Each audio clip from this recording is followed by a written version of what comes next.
capítulo 1, apenas um versículo, ou metade de um versículo. Paulo, prisioneiro de Jesus Cristo. Que o Senhor Jesus abençoe essa palavra. Vamos nos assentar. Eu quero fazer um estudo muito grande sobre Paulo, porque é muito bonita a história de Paulo.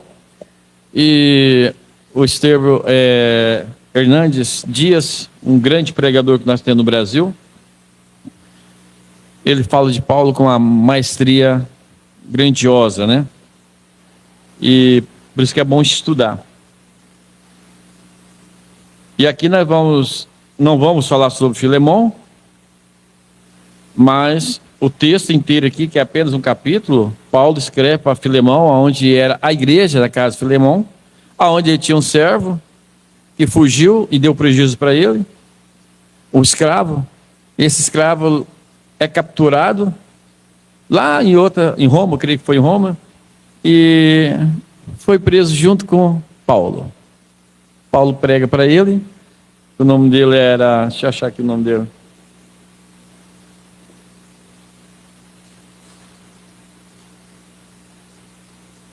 Nome diferente aqui.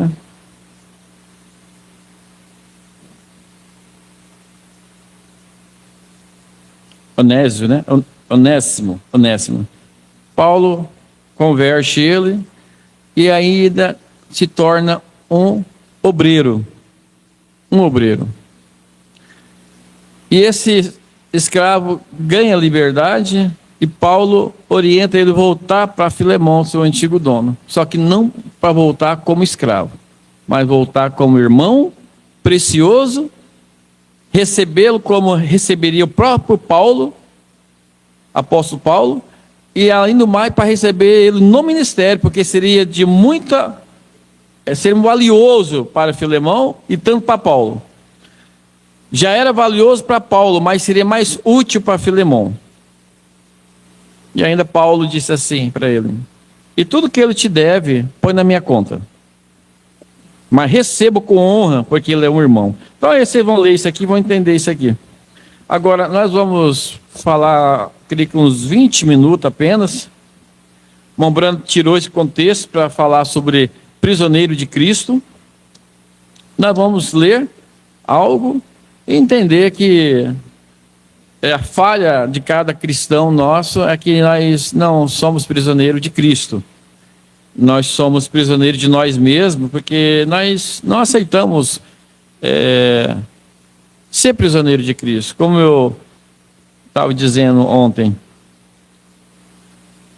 quando a gente sempre evangeliza uma pessoa e pergunta sobre se a pessoa ela morresse, né? É uma palavra,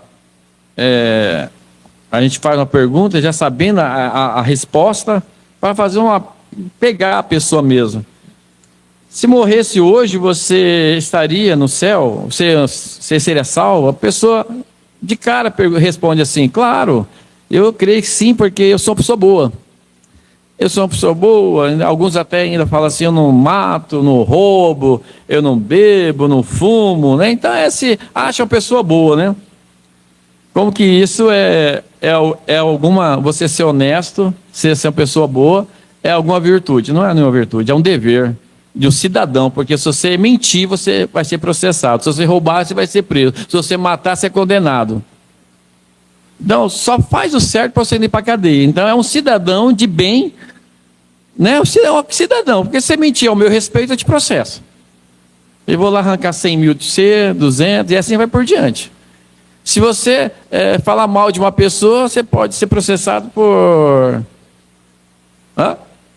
calúnia, injúria, tem tudo isso, né? Agora o Ratinho vai ser processado porque ele não chamou uma trans de mulher, e quer ser chamado de mulher. É desse jeito. Tudo dá processo. Então você quer andar certinho, não rouba, não vai preso. Não mata, que não vai ser preso. E assim por diante. Então isso aqui não quer dizer que você vai para o céu. E eu sempre digo assim: se você achar que você vai para o céu por causa disso, para que serviu o Calvário?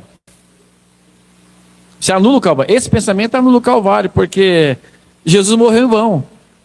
Porque Jesus morreu no Calvário, Deus amou o mundo de tal maneira que deu o seu Filho único, morrer no Calvário, para que todo que nele crê não pereça, mas tenha vida eterna. Então, se a pessoa não aceitar o Calvário, não tem salvação. Porque através do Calvário ela reconhece que ela é um pecador. Através do Calvário nós reconhecemos que eu sou um pecador. Sem o Calvário eu não reconheço que eu sou um pecador. Eu acho que eu não sou um pecador. Porque as pessoas não são uma pessoa boa. Não, você é um pecador. Você não crê. E pecado não é só matar, roubar, prostituir, adulterar. Eles são fruto do pecado. O maior pecado original é você não crer na palavra, a incredulidade. Aí quando a pessoa não crê, então ela começa a fazer todos os delitos, né? Então ela tem que reconhecer que Jesus é o Salvador, que aquele sangue que ele derramou no Calvário foi para me salvar. Ele barrou a ira de Deus. O Cordeiro de Deus entrou no meio entre eu e a ira de Deus. Então ele recebeu toda a ira no Calvário. Todo o pecado do mundo foi perdoado no Calvário. Todo o pecado. Agora precisa crer e aceitar o Calvário. Se não aceitar o Calvário, não tem perdão dos pecados. Aí está a grande questão. Uma pessoa diz, não, mas eu aceitei o Calvário, mas não vem para a igreja. Eu aceitei o Calvário, não gosto de louvar o Senhor. Eu aceitei o Calvário, não toma da ceia. Eu aceitei o Calvário, não lavo os pés. Eu aceitei o Calvário, mas eu não cumpro o que Jesus diz sobre meus vestimentos, sobre meus pensamentos, sobre minhas atitudes. Aí vem tudo isso aqui, né? É um pacote aí atrás. Não é só aceitar, né? Até a Gretchen diz que aceitou Jesus, mas continua rebolando. Não adianta nada. Eu aceito Jesus, eu mudo de atitude. Eu aceito Jesus e eu mudo meus pensamentos, o meu modo de agir, de andar, de falar, de vestir, de tudo. Não adianta falar isso, né? Às vezes eu falo assim, eu não quero mais pregar, porque pregar não resolve. Tanto, eu já até desisti de colocar vídeo na internet. Acabou. Não adianta. É jogar pedra das portas. Tanta coisa boa, eu mesmo falo assim, é bom demais, é o que eu estou falando. Eu mesmo. Eu sou o maior ouvinte de mim mesmo. Mas as pessoas não querem saber. Né? As pessoas querem saber só... Nem sei o que as pessoas querem saber. Nem o nosso povo da mensagem não quer saber da palavra mais. Porque o nosso povo da mensagem tinha que dar apoio. Mas não apoia. Né? Mas eu tenho certeza que dão 1000 visualizações em um vídeo qualquer na internet. Então assim, desisto. Mas talvez no leito da morte, né? Talvez eu vou mudar o jeito de pregar, vou para o hospital, né? No leito da morte. A pessoa está para morrer ali, olha, eu tenho um passaporte, eu tenho algo aqui bom para você, né? Então assim, tudo que ele tinha treinado, Paulo, Deus tinha tirado tudo isso dele. Porque Paulo, para quem não sabe, Paulo era um homem treinado na maior faculdade da época. Maior faculdade, ele estudou desde criança até os 33, 35 anos, se formou. Era um grande mestre, formado no maior faculdade, do maior mestre dos tempos, aos pés de Gamaliel. É como fosse... Hoje ele ser um dos grandes lá da faculdade lá dos Estados Unidos, Harvard.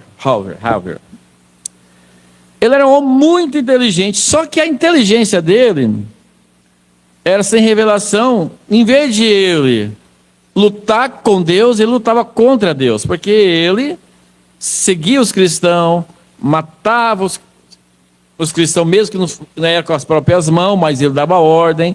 Ele chegava aonde tinha o cristão, dava ordem para encerrar para as prisões, arrastar as mulheres pelo cabelo, prender todo mundo, machucar todo mundo, e ele botava o terror.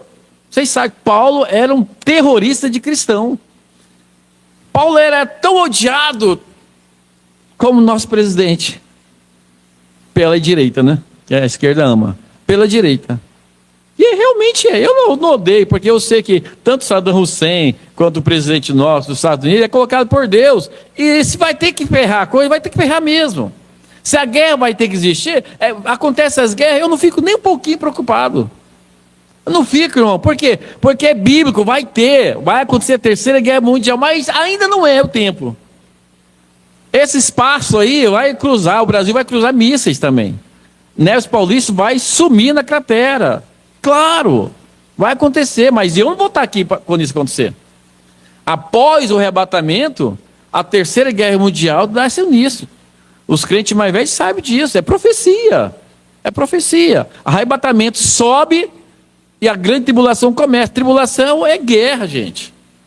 Então eu vou ficar preocupado com isso. Não, vai. Ó, eu disse para outro dia para um grande inteligente da Bíblia, amigo da gente, disse assim, ó, eu lembro quando eu era criança, a guerra do Golfo com o Iraque, vocês não lembram, mas eu não lembro, talvez a Cristina lembra, foi acho que 3 meses ou 6 meses de guerra avassaladora. Acabou aquilo lá e tudo normalizou. Veio outro, normalizou. Veio do Saddam Hussein, normalizou. Veio daquele do Bin Laden lá e normalizou. Né? E assim vai indo. Vem, acontece. Vai haverá uma guerra que aí sim, entendeu? Vai ser catastrófico. Agora, você não deve estar aqui. Não deve estar aqui. Então assim, só para vocês terem uma ideia, Paulo era mais ou menos como o nosso presidente. Nem como nosso presidente, o presidente é bonzinho. Vamos dizer assim, como esses países lá da China. Camarada era ruim. Da China? Não. Coreia, o gordinho lá, era Coreia, no norte. Por isso vocês vão entender, lendo a Bíblia, que não foi aceito no meio dos crentes, não foi aceito. Ele foi expulso no meio dos irmãos. Porém, tudo plano de Deus, porque ele pôde trabalhar mais que os 11 apóstolos. Sendo rejeitado, sendo criticado, ainda assim ele foi o maior de todos os apóstolos. Agora, o que quer que vocês entendam? Que ele tinha tudo que ele tinha foi tirado dele. Qual fosse o seu objetivo para que seu pai tivesse gastado seu dinheiro e ambições de um pai de um homem para formá-lo, para ser um homem grande? Tudo isso foi deixado de lado. O seu objetivo de vida tinha acabado. Tudo que ele tinha se formado. Gente, isso aqui é muito difícil mesmo. Ele chegou ao ápice do sucesso, chegou a ser o que ele era, né? Mas agora ele tinha que fazer uma escolha entre Cristo e ser o grande Paulo de Tarso. É difícil, irmão. É difícil, entendeu? Eu vejo aquele menino lá, Yuji Takashima, né? Quem não acompanha não vai saber, mas aí no mundo religioso, ele rejeitou grande coisa. Rejeitou, sabe para quê? Para ir lá para o Japão para pregar para as pessoas em casa, que o Japão não tem igreja. O Japão se reúne na sala, entendeu? Uma igreja grande lá, grande, era metade dessa aqui. Os irmãos se reúnem na sala da casa, é grupinho de irmãos. Os pastores têm que trabalhar e pregar. Aqui ele poderia ficar só fazendo o que ele estava fazendo, sendo chamado aqui, ali, e ganhar seus milhares, ainda no evangelho. Ou podia continuar sendo o apresentador. Mas isso é bonito, porque a pessoa, ela se vê tão poderosa aqui, mas tem algo maior. E ela fala assim, eu prefiro algo maior.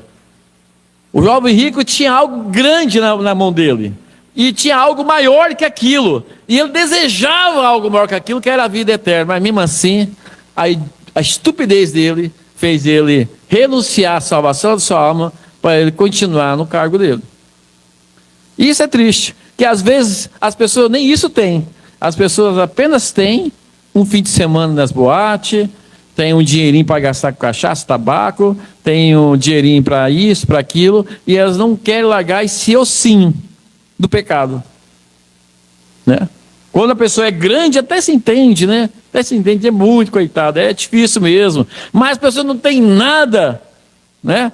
E ainda renuncia a tudo. A Bíblia diz que as pessoas simples e humildes serviam a Jesus de bom grado. Era muito mais fácil o pobre servir a Deus, mas aqui a coisa é difícil. E o pobre aqui de Neves Paulista, eles andam de Honda Civic, de Corolla, e come carne assada e cachaça todo fim de semana. Então, assim, essa riqueza, por isso que riqueza não é valor, é onde está o seu coração. E aí a pessoa está naquilo, o coração está naquilo, não quer largar. Então Paulo, ele teve que renunciar a tudo.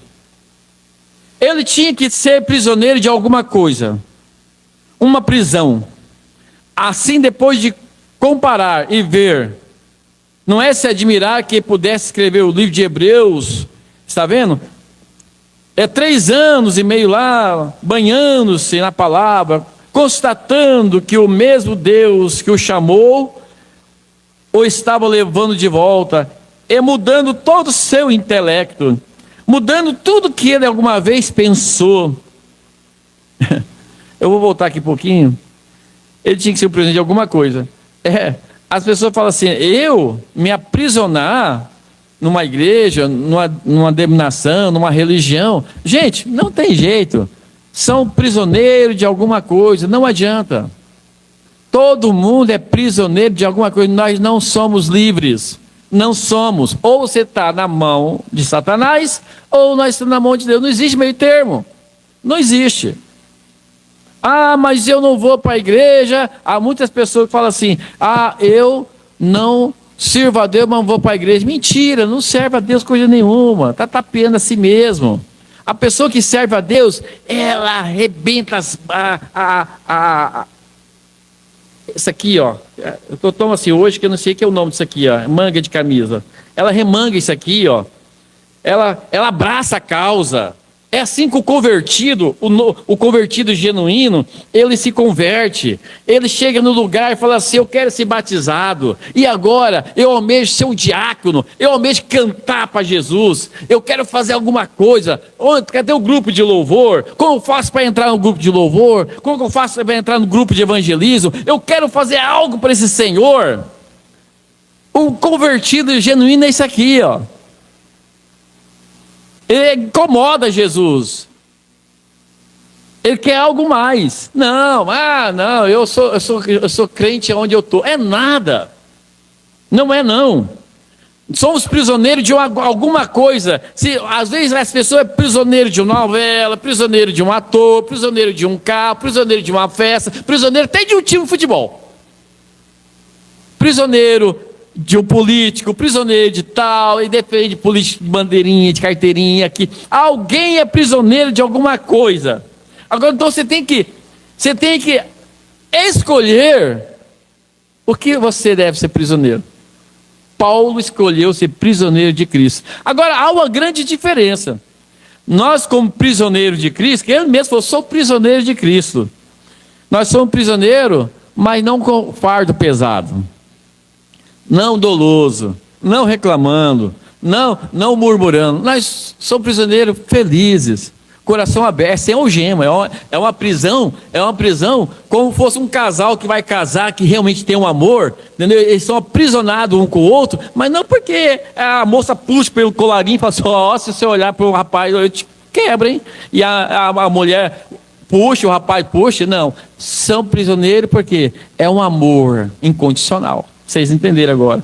É amor incondicional. Então assim nós somos, é um amor incondicional com Cristo. É assim que cada cristão deveria ser. Cada cristão, as pessoas deveriam encher os bancos da igreja, entendeu? Porque é a palavra, né? É a palavra. Às vezes a pessoa, ela escolhe quem prega, né? Mas não deve escolher quem prega, não esquece quem. Olha o hino bonito como o Antes cantou, como a Rebeca cantou, ficou muito lindo. Ficou parecendo os dois louvores, parece que só dublaram. Muito bem cantado. Então assim, agora perdi o que está dizendo. Então a pessoa tem que se dedicar, tem que se entregar, né? Essa é a linha. Então Paulo, toda a ambição que ele tinha, simplesmente foi removido dele.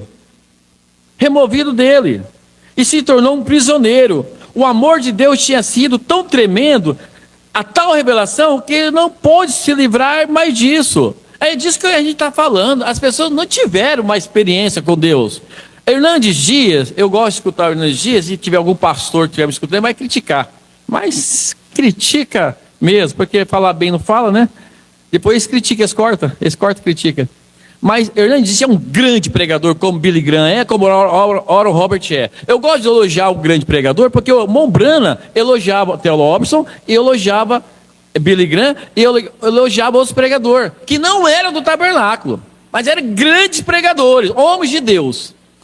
O Hernandes Dias, quando ele foi criança, e ele se converteu novo, ainda um jovenzinho, ele tinha o pensamento assim, o desejo dele era ser um grande político, e ele queria ser, o que ele queria ser mais, Suzana?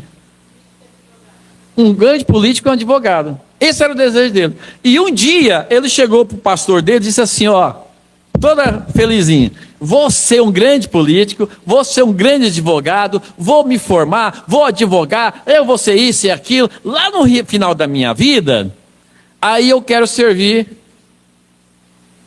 na igreja como pregador. Olha a ideia da pessoa. O pastor pegou e falou assim, olha, então você quer dar o melhor para o mundo, e quando você não tiver mais nada, o pior, aí você vai ofertar para Deus? É isso que você quer dar para Deus? O seu pior. Né? O seu pior. E falou mais algo para ele que foi tão impactante, que aquele dia a luz brilhou para ele. Ele nunca mais pensou em ser um advogado e um político, se tornou um grande pregador. E é um grande pregador. Pregador que Mombrana apertaria a mão dele e ia admirar. Então assim, as pessoas, elas não querem... Quando a pessoa não tem uma experiência com Deus, ela nunca vai dar o melhor para Deus. Nunca, nunca, nunca. Até a oferta vai ser um dinheiro amassado, que nem dá para mendigo. A oferta tem que ser bonitinha. A oferta tem que ser uma oferta honrável. Tudo que você vai fazer para o Senhor tem que ser o melhor. Mas as pessoas não dão o melhor. Mas por quê? Porque não tiveram revelação. O que é fazer algo para Deus? Não tiver revelação, o que é passar um pano. O que tiver revelação, o que é entrar por aquela porta. Não tiver revelação, o que dá uma oferta. Não tiver revelação, o que é um culto. Gente, é esmagadora aos lugares que a gente vai, e a reclamação que as pessoas não vão para a igreja. Crente que só vai no domingo, outros que só vai na ceia, outros que só vai na Páscoa, outros que só vai... Aqui tem uma capacidade de uma pessoa ligar para dizer, vai ter vigília? Não veio o ano todo, mas na vigília veio. Queria vir. Então assim, qual a intenção de uma pessoa que não veio o ano todo, mas vai na vigília? Gente... É alguma talismã, é alguma coisa supersticiosa que você tem que estar na vigília, na virada do ano, vamos começar na igreja. Não quer dizer nada. É que nem tomar da ceia. Gente, tomar da ceia não é a ceia que vai fazer você ser um cristão. A ceia é um símbolo que você passou 30 dias em comunhão com Deus, fazendo o melhor para Deus. Ó, Senhor, segunda-feira deu o meu melhor, em meu andar, no meu falar, no meu pensar, no meu respirar, no meu agir, nas minhas roupas, nas minhas ideias, pensamento, em tudo. Na terça-feira, quarta-feira, quinta-feira, nos 29, 30 dias do mês, Senhor, eu te honrei, eu conversei contigo, eu te louvei, eu te servi. Aí você vem aqui e toma. É um símbolo. Não é a ceia que faz que você está em comunhão. Você pode tomar da ceia, mas vai estar em comunhão. É o antes da ceia. Não está entendendo? O profeta fala assim, o pão e o vinho não é comunhão. Então, há muitas coisas que as pessoas não entendem, dos crentes, não entendem. Mas Paulo, ele teve uma experiência tão grande com Deus, que não tinha como se livrar disso. Eu conheço lugares, eu só não faço evangelismo aqui porque eu estou sozinho. Mas vocês sabem o tanto que a gente já trabalhou no evangelismo. E eu oro, Senhor, sozinho eu não quero ir mais, não vou ir não. Sozinho é muito ruim. Nem Moisés queria sozinho, o Senhor teve que mandar Arão para ser parceiro dele. Era Paulo e Silas, era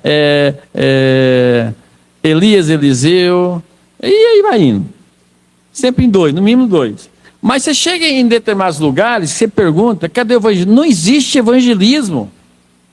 Agora, por que uma igreja de 50, 100 membros não tem trabalho evangelístico, gente?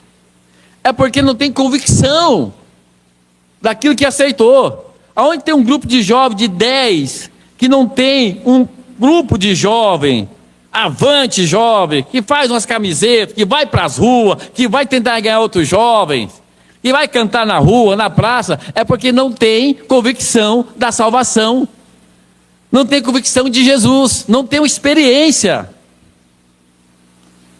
Porque vocês sabem, vocês já participaram, uma Rebeca mais tempo, vocês Moanos participou, nós fazíamos evangelismo com jovens aqui. Agora, sozinho é difícil. Mas o que precisa? É uma experiência tremenda. Paulo teve uma experiência de um amor em Deus tremendo. Uma tal revelação que ele não pôde se livrar disso. Não pôde se livrar disso. A vida dele era isso. Está entendendo? A vida dele é isso. É isso que eu estou dizendo. A pessoa, ela se aprisiona nesse amor de Cristo. Mas é um tempo difícil. Uma Rebeca cantou. Ainda a lenha dessa geração para ser queimado. Foi isso, Lituíno? Tem lenha para queimar. Eu queria ver essa geração. Cadê essa lenha? Né? Vou levar uma Rebeca cantar em todas as igrejas. Cadê esse jovem que tem lenha para queimar? Tem, mas tem que ter. Uns jovens apáticos, doentes espiritualmente, entendeu? Que não se junta para orar, não se junta para fazer algo. Uns evangelistas fracos. Não deveria nem se chamar de evangelista. Fraco, porque evangelista tem que evangelizar, tem que ir todo domingo, todo domingo. Não tem essa de chegar na igreja e não levar um visitante. Acabou a escola dominical, a rua, convidar as pessoas para um panfletinho, bora para a igreja, vai ter um culto maravilhoso, você está doente, lá é o lugar de ser curado. E taca fogo, taca lenha, pega o jovem lá e taca a lenha. Gente, tem um pastor que tem uns 50 membros, amigo meu, falou assim, não tem ninguém para me ajudar. Eu falei, não tem ninguém, sou eu. Se eu tivesse 50 membros, eu fazia um rebento dessa cidade. Tem a camiseta, já fizemos, vocês lembram? Eu estava limpando meu carro com a camiseta esse dia. Tem uns 15 anos também, essa camiseta, né? Ainda tem dela, não estava dando brilho no carro. Então, assim, tem que ter lenha para queimar? Tem, mas quem vai tacar fogo na seara dos filisteus? Tem que ter alguém com experiência. Tem que ter alguém que teve um contato com Deus verdadeiro, que nem Paulo teve esse contato. Paulo, olha, eu não vou dizer aqui, mas vou estudar mesmo sobre Paulo. Mas ele rebentou toda aquela região, enquanto os outros apóstolos ficavam assim, ó. Vocês não vê citando os apóstolos mais. Só vê os livros. Só lê os livros de Mateus, acabou. Não fala mais de Mateus. Lucas, não fala mais de Lucas. Marcos, não fala. Paulo ainda cita Marcos. E São João. Só vê Paulo. Paulo fez um rebento. Ele escreveu a Bíblia inteira praticamente. O Novo Testamento inteiro. Então assim, gente, precisa de alguém que taca fogo. Precisa de alguém convertido realmente. Não é só falando de obreiro, não. A Bíblia precisa de um Clóvis doido que pula e grita e tal. Está lá pregando lá, está lá. Faz o trabalho dele. Está lá na Bahia lá. É isso mesmo, aí. Pelo menos está trabalhando, está pregando, é o desejo de coração. E faz mesmo, faz a coisa. Aqui ele alugou o salão e fez. Né? E outros aí que está aí, ó, só chupando o dedo. Não me coloque para pregar encontro de pastor, para pastor não, senão vamos expulsar de lá. Eu disse, falei assim, gente, em vez de cair falando um para o outro aqui, vamos para a rua. É 50, 60, 70, 100 pastores, já pensou 100 pastores nessa rua? Pô, o que é isso? É alguma coisa estranha. Todo mundo com violão? Não, é verdade. Imagine vocês, 100 pastores com terninho e gravata, com violão, pandeiro, passando na rua da sua casa. Soldados somos de Jesus. De repente sai uma pessoa na rua lá, aí todo mundo está aqui, vira aqui, ó. Irmão, vamos para a igreja hoje, endereço tal. Você está precisando de oração? Nós vamos orar por vocês. Gente, está para fazer um rebento. Esse povo é preguiçoso. É difícil, irmão. É que inverter a coisa, eles querem conversar entre si, pregar teologia, ensinamento aqui e ali, e esqueceram do pecador, esqueceram do doente, esqueceram. Imagine, você pegar 100 pastores e ir lá para Santa Casa hoje, aqui em Mirassol, e coisa, entendeu? Faz um arrastão. Na pandemia nós fizemos com os denominacionais tudinho, pastores ali, abraçamos a entrada todinha, oramos pela Santa Casa, vocês lembram? É assim, e outras cidades também fizeram isso. Não, mas fica aqui, ó. O profeta fala assim, ó, mensagem de amor. Chega de teologia, quer dizer, chega de ensinamento. Chega, irmão. Aplica o amor. Se nós, só o que nós tiver, nós for obediente ao que nós temos, entendeu? Tá ótimo. Essa é a verdadeira experiência de todo crente, de verdade, que encontra com Deus. É o Bruno falando. Não temos, não tem mais. Por isso eu tenho que buscar, Senhor, dá uma experiência contigo, dá uma experiência contigo. A minha angústia da minha alma é isso aqui. A minha angústia é isso aqui. Eu sou inútil para o Senhor. Porque eu estou mostada. Eu quero pregar, eu quero evangelizar, mas estou motada. Eu acho que você deveria se sentir assim também. Inútil. Você angústia da sua alma, não faço nada para Deus. Porque você vindo aqui, irmão, isso aqui não é nada. Isso aqui é nós comendo. Nós estamos beneficiando vir para a igreja. Agora, o que você faz para o reino de Deus? Aí que está a questão. O que você tem feito? Né? Eu ficava feliz quando pegava os meninos, ia fim de semana para a cidade, ou com a caixinha, ficava super feliz. Estava pregando o evangelho, anunciando, entregando panfleto. Tem panfleto até hoje. Agora eu, com 50 anos de idade, nessa energia que eu estou, eu tenho 10 anos aí, para bater na cara do diabo de todas as formas. 10 anos com saúde. Entendeu? Mas preciso fazer algo. E aí é onde eu me sinto inútil. Acovardado, porque sozinho. Mas a gente pode fazer pequenas coisas. Porque a gente é assim, irmãos, para você entender. Se você pode fazer pequenas coisas, mas a gente sabe que a gente pode fazer algo maior, a gente fica entristecido. O Mombrana pregou numa igreja que teve 20 convertidos, uma igreja de 100 membros, 200 membros, teve 20 convertidos. O pastor local ficou todo feliz, o Mombrana cabisbaixa, arrasado. O pastor local disse assim, Mombrana, o senhor está triste, Mombrana, nós tivemos 20 almas convictas que aceitou Jesus.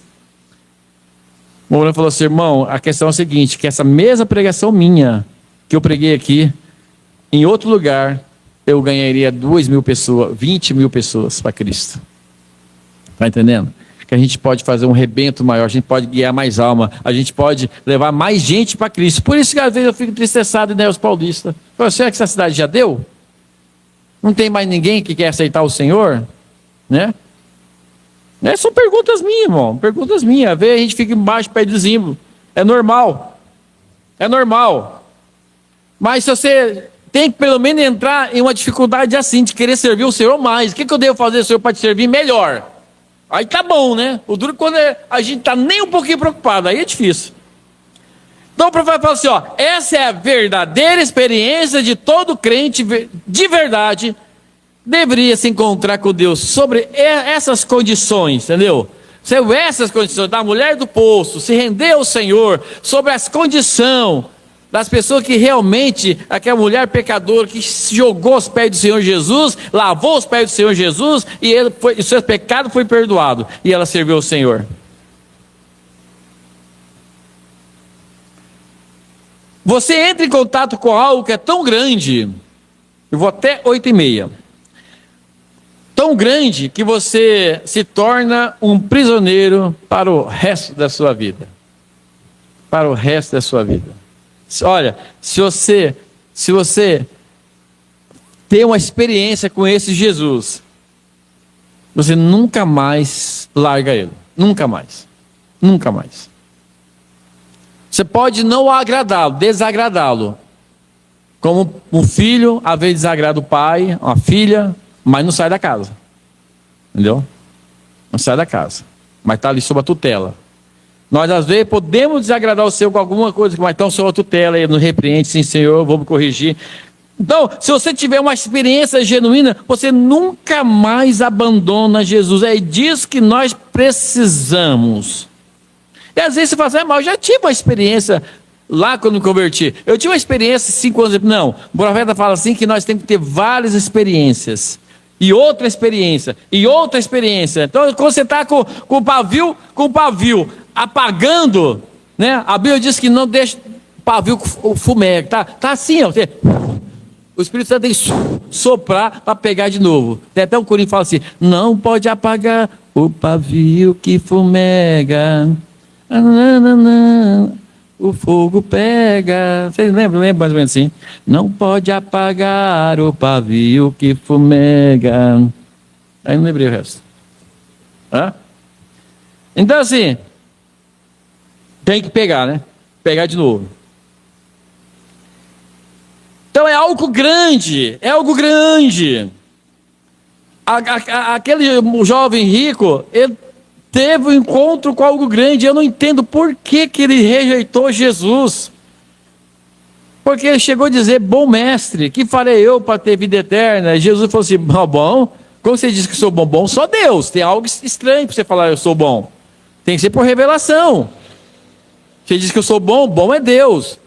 E aquele menino lá, aquele jovem, ele conhecia a palavra. Mas por que ele rejeitou, conhecendo a palavra, sabendo que Jesus era o Filho de Deus e assim ainda recusou a salvação?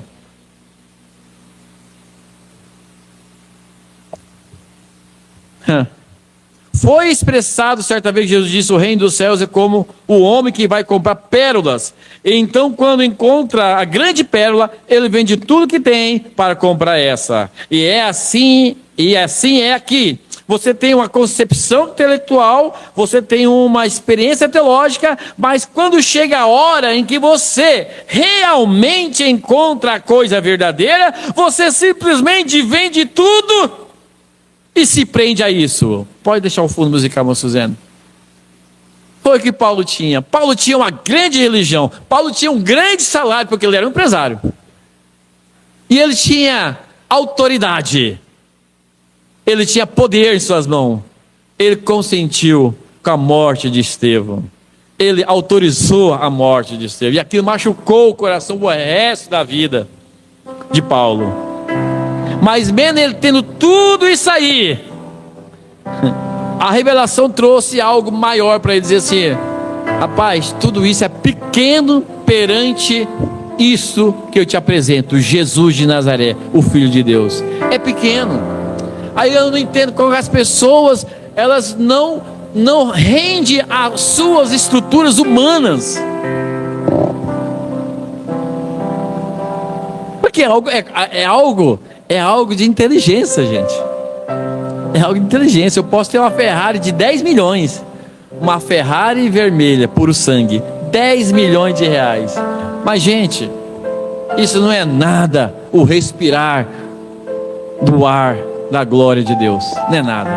Eu posso ter o nome maior de fama, que hoje são os nomes desses grandes influenciadores, que fazem uma live e ganha 100 mil reais em uma live só, de 1 hora. Homens que as empresas pegam seus nomes para ser patrocinadoras dos seus produtos. Gente, você já pensou um influenciador desse rendesse a Jesus e vendesse esse produto, vamos dizer assim, a salvação, falasse de Jesus Cristo como eles vendem seus produtos? Mas corações doídos, corações que amam mais as coisas terrenas. Oh Deus, a oração do pastor Clis, né? Nos ajuda a entender essas coisas. Se o povo, nosso povo da mensagem, entender essas coisas. Não é uma concepção intelectual. Paulo sabia o que era. Ele constatou que estava preso em algo. Como nós.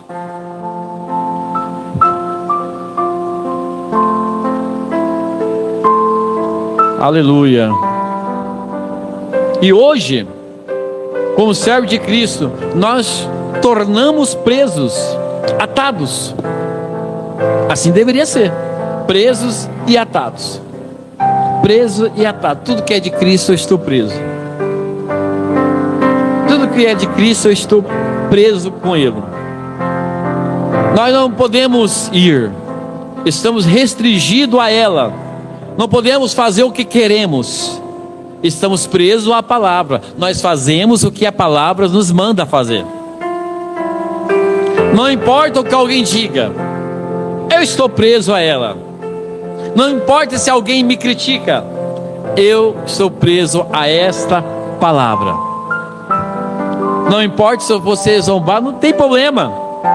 Ser zombado, ser ridicularizado, ser criticado, ou ser até mesmo colocado de lado por causa da palavra, para o cristão deveria ser honra.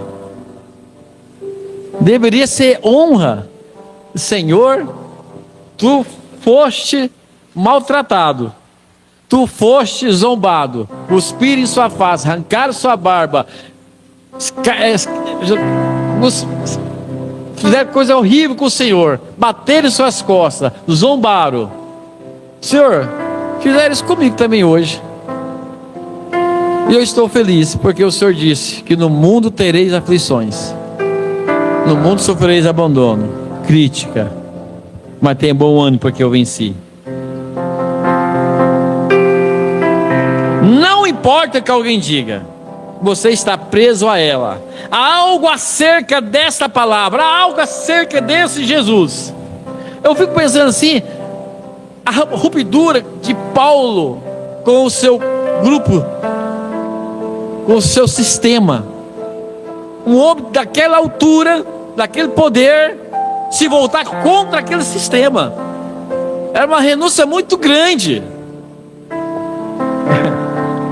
E ele foi espancado em cidade que ele foi dado como morto, ele foi preso, açoitado, e mesmo assim, teve um jovem que se converteu e andou um ano com a gente, e depois ele falou para mim assim, ó: eu não entendo, Caetano, depois que eu aceitei, tudo dá errado para mim, até hoje as coisas não deu certo. Eu fiquei pensando, oh meu Deus, não teve revelação. Porque a nossa esperança, em primeiro lugar, não é aqui na terra, é no céu, é na glória. Não importa se nós não alcançar algo que desejamos, embora que Deus dá. Deus pode dar um bom carro, uma boa empresa, um ótimo casamento, um bom saldo do banco, Deus pode dar tudo isso, mas se Ele não der, não tem problema, porque Paulo perdeu tudo que ele tinha. Paulo, nos dias de hoje, ele tinha perdido a sua Lamborghini, sua Land Rover, sua Ferrari. Ele tinha perdido sua rede social, os seus 10 milhões de inscritos. Ele tinha perdido seus patrocínios com a Coca, com a Globo, com isso e aquilo, com tudo que era bom, porque Paulo era poderoso. E de repente, Paulo se torna um medíocre. Até parte da escritura diz assim: olha, se eu não sou apóstolo para os irmãos que me expulsaram da igreja, não me aceitaram pregar lá, mas seja pelo menos para vós, olha que situação, eu sei pelo menos para vós, o grande apóstolo Paulo.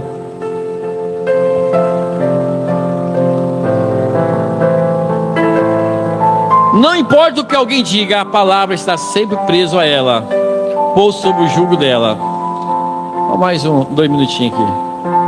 Talvez alguém dissesse: irmão Saulo, irmão Paulo, queremos que o irmão venha aqui, porque temos a maior igreja, temos a maior congregação, suas ofertas serão grandes e assim por diante. Mas sendo impulsionado pelo Espírito que guiava, às vezes o Espírito Santo dizia assim: ó, não, vá para tal lugar, porque lá só tem uma família lá, é lá que eu quero você. E Paulo deixava convites, algo grande, para fazer algo pequeno. O Espírito Santo impulsionava a ir a algum outro lugar. Ele era um prisioneiro. Ó, isso aqui para falar para os pregadores. Falar para os pregadores, isso aqui é um tapa na cara. Às vezes você chamar um pregador para vir para pregar para nós, meia dúzia de gente, não vem. E às vezes pode até vir, mas não com prazer. E às vezes esse mesmo pregador recebe um convite para pregar numa igreja de 1000. Nossa, coração chega a sair para fora. Elogia o pastor local de uma maneira grandiosa. Você está entendendo? E tudo, na verdade, deveria ser: Senhor, o Senhor quer que eu vou pregar lá? O Senhor quer que eu vou naquela igrejinha pequena? Que Paulo estava disposto a isso. O profeta fala disso. Nós vamos comentar isso no próximo culto. Para encerrar aqui, ó. O profeta diz: ó Deus, faze-nos prisioneiro assim, deixando a nossa própria ambição egoísta. Porque é bom você ser amigo de alguém grande, porque o benefício atrás é muito grande. Você imagina alguém ser amigo meu? A minha chácara tem gado, tem cavalo, é na beira da praia, tem piscina. Todos os meus amigos têm livre acesso para ir na minha praia. Tem nas minhas piscinas, montar meus cavalos, né? Se eu tivesse, né? Mas como que eu não tenho nada, então ser amigo meu não é muito lucrativo, né, Montes? Não é muito lucrativo, porque eu não tenho nada. Agora, ser amigo de alguém que tem muita coisa é lucrativo. Então, as pessoas ainda preferem assim. Às vezes você fica triste: por que eu não tenho amigo? Porque você não tem nada. Não tem nada, essa que é a verdade. Se eu tivesse uma igreja de 1000, estava cheio de pastores todo domingo querendo pregar aqui. Se eu tivesse uma Lamborghini, uma Ferrari puro sangue de 10 milhões, eu duvido se minha casa não estava cheia de pastores, cheia de irmãos. Se eu morasse em uma chácara linda, maravilhosa aqui em Neves, com pouso para 50, 60, 100 pessoas, eu duvido se pastores não ficarem me enchendo o saco direto: cede para nós fazer um encontro aí, cede para nós fazer isso aqui. É assim, irmão. Infelizmente é assim. O amor humano é amor por interesse. Mas com Paulo não era assim, não. Com um verdadeiro cristão não é assim. Eu vou me aproximar do irmão Anderson, não é porque eu tenho algo para me dar, não. Mas não tem nada para te dar. Não, mas eu amo ele. Há algo dentro dele que eu vejo quando ele canta louvores, que eu fico feliz, porque canta com o coração. Não vem que eu me aproximo da Cristina, por quê? Porque eu amo ela, não é porque ela tem, não, porque ela é.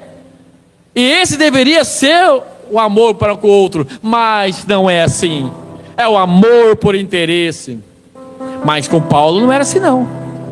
Paulo era prisioneiro de Cristo, era Deus que comandava, era Deus que falava: não, você vai lá na igreja do CREB, tem 6, 7 membros, é lá que você vai pregar. E ele ia. Você vai se aproximar da irmã Rebeca, você vai ser amiga dela, você vai ajudar ela, porque é uma moça boa, é uma moça se esforçando. É assim. Não, mas tá entendendo? Deveria ser assim. Ó Deus, faz-nos prisioneiro assim, deixando nossa própria ambição egoísta, deixando nossos julgamentos e nossa melhor maneira de pensar, e ser prisioneiro de Jesus Cristo. Ser prisioneiro de Jesus Cristo. Eu sou seu prisioneiro, Jesus. O que o Senhor quer que eu faça agora? Isso aqui. Então eu vou arrancar os meus pensamentos, tudo que eu acho do Caetano, tudo que eu acho dele, entendeu? E vou fazer o que o Senhor quer. Irmão, onde estão os prisioneiros de Cristo? Fazer um corte, né? Onde estão os prisioneiros de Cristo? Acabou-se em Paulo? Acabou-se William Brana? William Brana era um prisioneiro de Cristo. Porque ele não seguia a normalidade do tempo, que era as denominações, o sistema, o dinheiro, a fama, não. Ele sempre estava junto com os mais rejeitados. Encerrando. Ó Deus, faz os prisioneiros assim, deixando nossas próprias ambições egoístas e deixando nossos julgamentos na nossa melhor maneira de pensar. E ser um prisioneiro de Jesus Cristo. Eu penso que essa foi uma grande declaração que Paulo fez: sou prisioneiro de Cristo. Uma grande declaração. Agora Paulo Ele poderia ter falado para Filemão: Filemão, eu sou o apóstolo Paulo. Filemão, Deus me legou como apóstolo. Eu vi Jesus na coluna de fogo. E ele falou comigo com a voz altiva: receba, Onésio. Faz dele isso. Não, ele não usou dessa autoridade. Ele não fez isso. Há muitas pessoas que usam essa autoridade. Há muitos pastores que usam essa autoridade. Há muitas pessoas que usam essa autoridade. Não, ele disse: Paulo, prisioneiro de Jesus Cristo, irmão, ao amado Filemão. Ele chegou com humildade, como irmão, ao amado Filemão, nosso cooperador, reconhecendo a grandeza de Filemão, que é um grande cooperador. É que nem Moisés, é um grande cooperador aqui. Ele é o líder de cântico, me ajuda muito. Sem ele, como é que eu ia ter que cantar? É um grande cooperador. Isso é bom, reconhecer as funções. A irmã Suzana, o Felipe que toca, tem que cantar e tocar aqui, ó. Isso é um atrapalho. Graça vos paz a parte do nosso Deus, parte do Senhor. Aí fala assim: graças te dou, meu Deus, lembrando sempre de ti em minhas orações. Aqui, ó.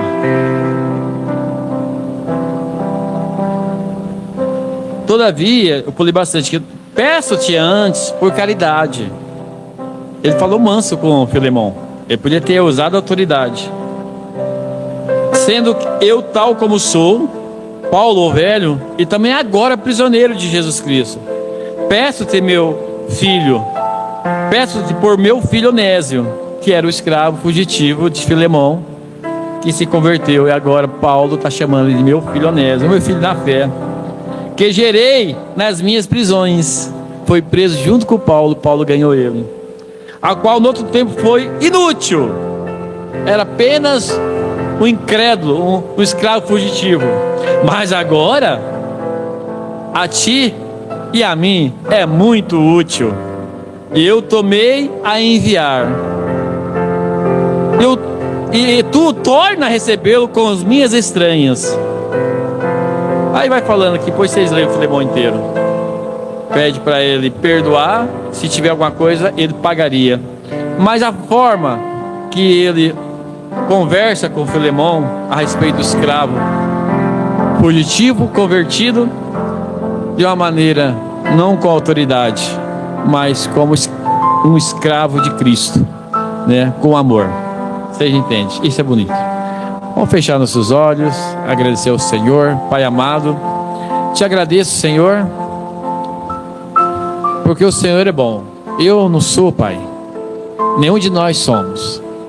Por isso nós temos que deixar nossas agressividades, as nossas tentações de lado e se tornar um escravo de Cristo. Porque é bom, Senhor, ser guardado pelo Senhor, protegido pelo Senhor. Nós somos escravos, mas não que o Senhor seja um Senhor rude, com vara na mão, que espanca, não. O Senhor é o nosso Pai, é o nosso Senhor Salvador. Nós somos, Paulo falou isso pela humildade, e nós falamos pela nossa humildade. Nós somos filhos humildes, obedientes ao Senhor, e queremos ser mais útil ao ministério, Pai, mais útil. Ajuda a mim, ajuda cada irmão, em nome do Senhor Jesus Cristo. Te agradecemos por este culto, que o Senhor abençoe cada um de nós, tenhamos uma semana abençoada, e perdoa os nossos pecados, em nome de Jesus Cristo, amém.